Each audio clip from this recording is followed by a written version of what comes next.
to the News 24 report. I am Jia Xin and I will be your host for today.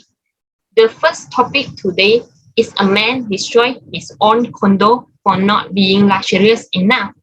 In 15 April 2019, a Malaysian man went viral after filming himself trashing a brand new condominium in the heart of Kuala Lumpur, just because it was not as luxurious as the developer has promised.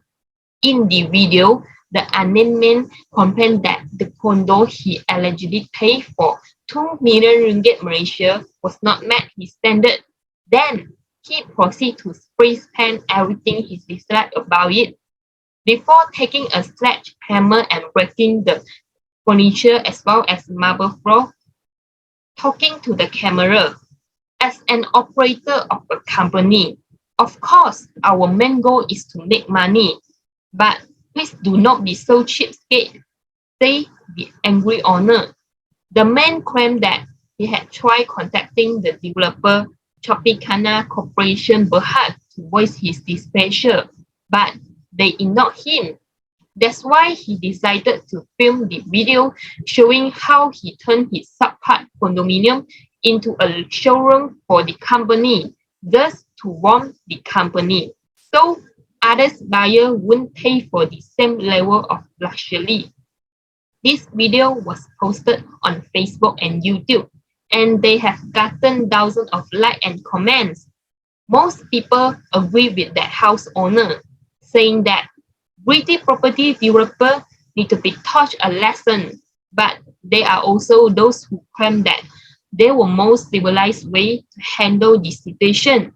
In an unexpected twist, the developer of the condominium reacted to the viral video, claiming that the man smashing up the place was not the registered owner of the house.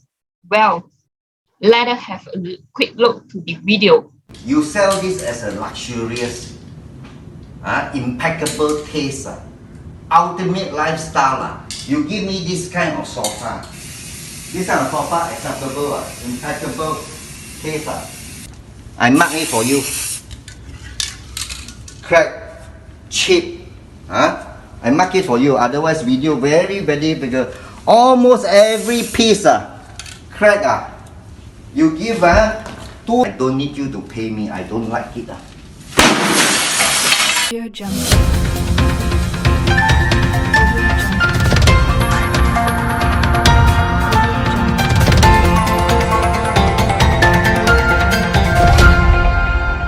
Audio Jungle. I'm the next presenter, Esther Lee Ern Sing. My topic is Pandemic Turns Property Outlook Analysis Upside Down. COVID-19 has made it hard for people in the real estate market to know how supply and demand are doing.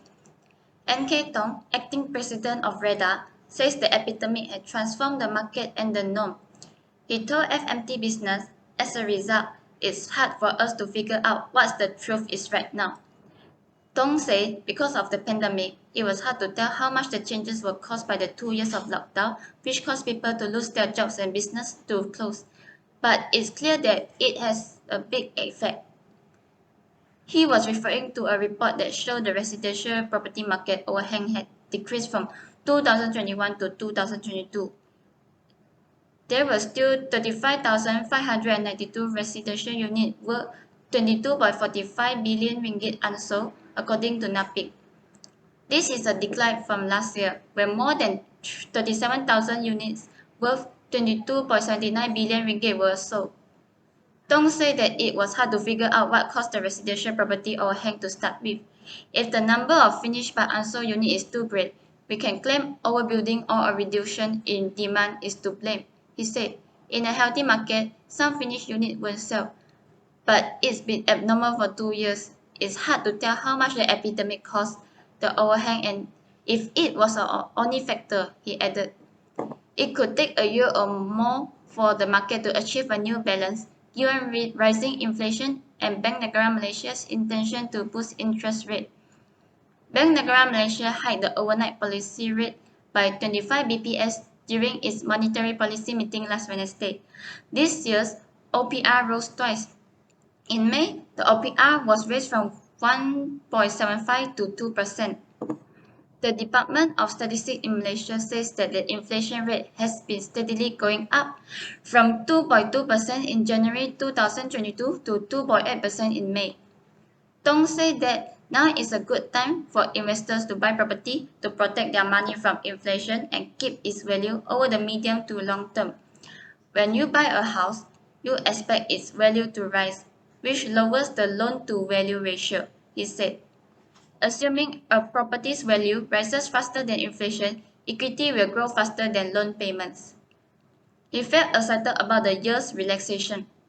Even with moderately rising interest rates, he predicted consistent growth in the property market this year. Now that the economy is back up and running, it's clear that the demand has returned. This can be seen in sectors like food and drink, retail, and travel, to name a few. Now I pass my time to the next presenter.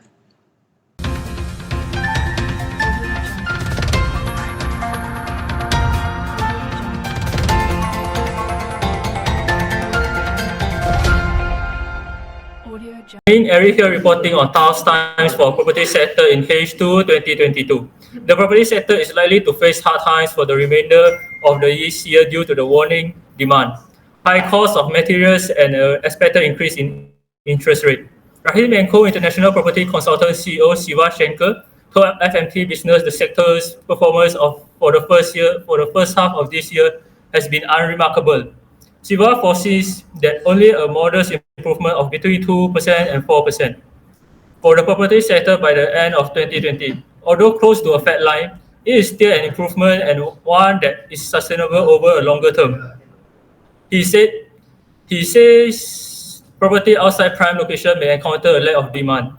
On the commercial side, Siva expects demand for office space and retail outlets in small suburban malls to decline as preference shifts to smaller units and online operations. He said the rising supplies of office units will only exacerbate the situation. On the flip side, he said industrial properties are expected to see strong growth as the economy gets back into full swing. Although the volume of property transactions in the first quarter of 2022 has rebounded 70% year-on-year, bank research analyst Sing remain cautiously optimistic about the pace of growth amid concern about future property sales. Koo noted that the sector slipped 5% on quarter-on-quarter basis, primarily due to the expiry of the government's home ownership campaign on December 31st last year.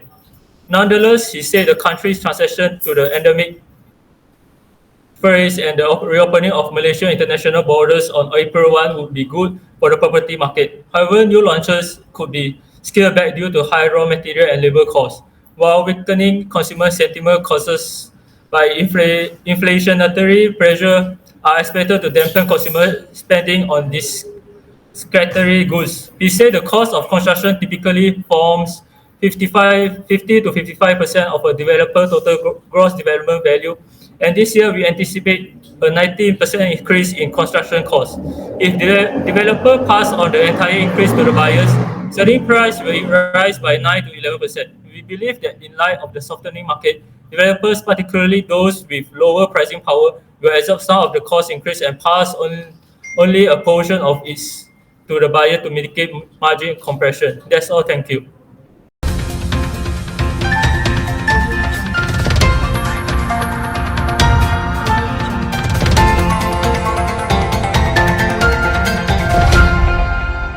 Audio Jungle.